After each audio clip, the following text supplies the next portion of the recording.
Hi, ಇವತ್ತೊಂದು beautiful ಆಗಿರೋಂಥ ಪ್ರಾಪರ್ಟಿನ visit ಮಾಡೋಣ ಅಂತ ಬಂದಿದೆ. ಈ ಪ್ರಾಪರ್ಟಿ ಲೊಕೇಶನ್ ಬಂದುಬಿಟ್ಟು ಚಿಕ್ಕಮಗಳೂರು ಡಿಸ್ಟ್ರಿಕ್ಟ್ ಮೂಡಿಗೆರೆ ತಾಲೂಕು ಬರುತ್ತೆ. ಮೂಡಿಗೆರೆಯಿಂದ ಜಸ್ಟ್ ಒಂದು 17 ಕಿಲೋಮೀಟರ್ ಆಗುತ್ತೆ ಈ ಪ್ರಾಪರ್ಟಿಗೆ. ಏನು ನಾವು ನೋಡ್ತಾ ಇದ್ದೀವ ಇದೇ ಪ್ರಾಪರ್ಟಿಯಿಂದ ಪಕ್ಕನೇ ಬರುತ್ತೆ. ಈ ಪ್ರಾಪರ್ಟಿಗೆ ಈ ಸಿಮೆಂಟ್ ರೋಡ್ ಅಟ್ಯಾಚ್ ಆಗಿದೆ. ಈ ಪ್ರಾಪರ್ಟಿ ವಿಸ್ತೀರ್ಣ ಬಂದುಬಿಟ್ಟು 36 ಗುಂಟೆ ಬರುತ್ತೆ. ಹಾಗೆಯೇ ಒಂದು ಅಡ್ವಾಂಟೇಜ್ ಏನಂದರೆ ಈ ಪ್ರಾಪರ್ಟಿಗೆ 36 ಗುಂಟೆಗೆ ಪ್ಲಸ್ 20 ಗುಂಟೆ ಎಕ್ಸ್ಟ್ರಾ ಸಿಗುತ್ತೆ. ಈಗ ನೀವು ನೋಡ್ತಾ ಇರ್ಬೋದು, ಈ ಪ್ರಾಪರ್ಟಿಗೆ ಎತ್ತಿನ ಬೀಜ ಹಿಲ್ ವ್ಯೂ ನೋಡ್ತಾ ಇರ್ಬೋದು. ಯಾರೆಲ್ಲ ರೆಸಾರ್ಟ್ ಆರ್ ಹೋಮ್ ಸ್ಟೇ ಮಾಡೋಂಥರಿಗೆ ದಿ ಬೆಸ್ಟ್ ಪ್ರಾಪರ್ಟಿ ಅಂತಲೇ ಹೇಳ್ಬೋದು. 1 ರಿಂದ 2 ಎಕರೆ ನೋಡೋಂಥರಿಗೆ ಬೆಸ್ಟ್ ಅಂತಲೇ ಹೇಳ್ಬೋದು. ಹಾಗೆಯೇ ಈ ಪ್ರಾಪರ್ಟಿಲಿ ಅಡಿಕೆ ಮತ್ತು ಕಾಫಿನ ಹಾಕ್ಕೋಬೋದು. ಈ ಪ್ರಾಪರ್ಟಿ ಸುತ್ತಲೂ ಒಳ್ಳೆ ಹಿಲ್ ವ್ಯೂ ಇದೆ, ನೀವು ನೋಡ್ತಾ ಇರ್ಬೋದು ಇದೇ ಪ್ರಾಪರ್ಟಿ.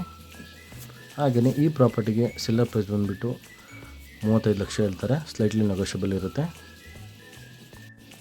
ಹಾಗೆಯೇ ಟೈಟ್ಲ್ ಕ್ಲಿಯರ್ ಇದೆ, ಡಾಕ್ಯುಮೆಂಟ್ ಪಕ್ಕ ಇದೆ. ಕೃಷಿಗೆ ಯೋಗ್ಯವಾದಂಥ ಜಮೀನು ಅಂತ ಹೇಳ್ಬೋದು. ಈ ಪ್ರಾಪರ್ಟಿ ನಿಮ್ಗೆ ಇಷ್ಟ ಆಗಿದ್ದಲ್ಲಿ ಸ್ಕ್ರೀನ್ ಮೇಲಿರೋ ನನ್ನ ನಂಬರ್ಗೆ ಕಾಲ್ ಮಾಡಿ. ಹಾಗೆ ನಮ್ಮ ಚಾನಲ್ನ ಲೈಕ್ ಮಾಡಿ, ಶೇರ್ ಮಾಡಿ, ಸಬ್ಸ್ಕ್ರೈಬ್ ಮಾಡಿ ಅಂತ ಹೇಳ್ತಾ ಈ ವಿಡಿಯೋನ ಮುಗಿಸ್ತಾ ಇದ್ದೀನಿ. ಧನ್ಯವಾದಗಳು.